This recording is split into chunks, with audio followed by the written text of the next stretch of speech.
Hello friends, welcome to my YouTube channel. In this video I will show you how to convert a PDF into Excel file.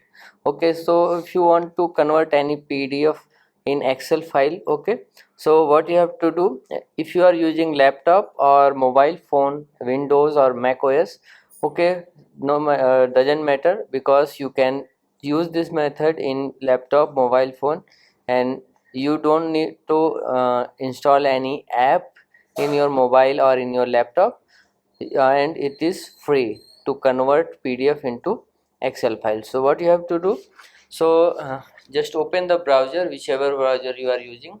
Right now I am using Google Chrome, and then here you have to just type convert PDF to Excel. Okay, then here you have to just go to first website and select PDF file. Okay, so this is the PDF file which I want to convert into the Excel file. Click on it, then convert into Excel, and this is now click on download Excel. So like this you can convert any PDF file into Excel.